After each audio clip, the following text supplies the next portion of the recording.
Du haut de cette tribune, nous appelons la junte algérienne à cesser de soutenir le terrorisme international et à s'impliquer résolument dans la promotion de la paix et de la sécurité dans un esprit constructif en respectant la souveraineté des États.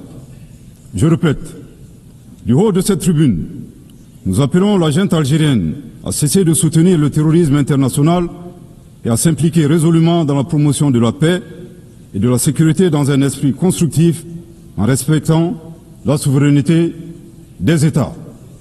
Je répète pour une dernière fois, du haut de cette tribune, nous appelons la junte algérienne à cesser de soutenir le terrorisme international et à s'impliquer résolument dans la promotion de la paix et de la sécurité dans un esprit constructif et en respectant la souveraineté des États. À bon entendeur, tant pis.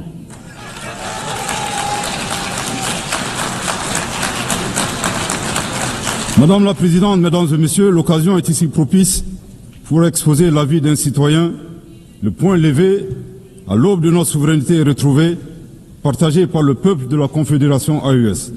Notre confédération est composée de nations combattantes, une terre de résistance. Ce que nous affrontons, ce n'est pas un simple conflit intérieur, c'est une guerre hybride soutenue par des intérêts impérialistes où les ennemis de la paix portent parfois des cravates. Si l'ONU continue à feindre l'ignorance, elle cessera d'être la somme du monde et deviendra le bras passif de l'injustice mondiale. Nous disons ceci, la Confédération AES n'a pas peur, elle ne cédera pas, elle résistera encore et toujours.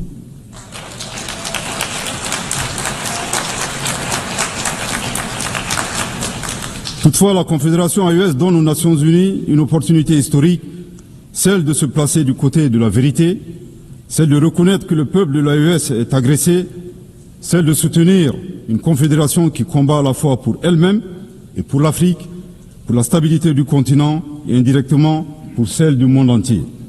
L'histoire jugera, elle jugera ceux qui ont armé les forces du mal, elle jugera ceux qui ont détourné le regard, elle jugera ceux qui ont oublié que la justice est la seule voie vers la paix durable. La Confédération AES ne demande pas l'aumône, elle appelle à la conscience.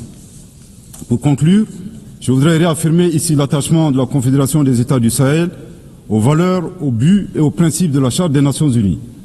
Aussi, la Confédération AES indique qu'on ne peut être mieux ensemble qu'à la condition d'œuvrer collectivement pour un multilatéralisme à visage humain, fait de dialogue, fondé sur le droit, la coopération et la solidarité entre les peuples, promouvant la paix et le développement dans le respect de la souveraineté des États.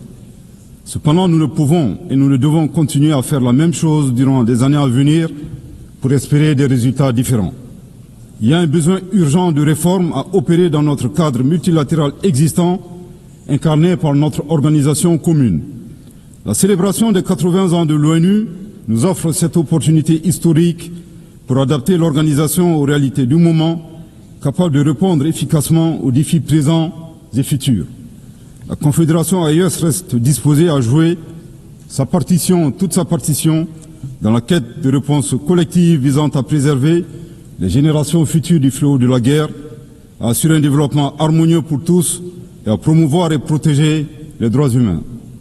Que Dieu bénisse la Confédération des États du Sahel et préserve son peuple des forces obscurantistes et destructrices du monde. Que Dieu bénisse le Mali et préserve les Maliens des forces obscurantistes et destructrices du monde. Que Dieu bénisse l'Afrique et préserve les Africains des forces obscurantistes et destructrices du monde.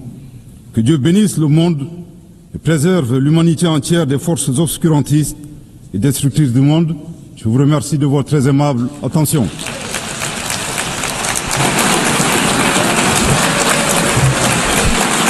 Au nom de l'Assemblée générale, je tiens à remercier le Premier ministre, chef du gouvernement et ministre de l'administration territoriale et de la décentralisation de la République du Mali. Voilà, c'était là le discours du Premier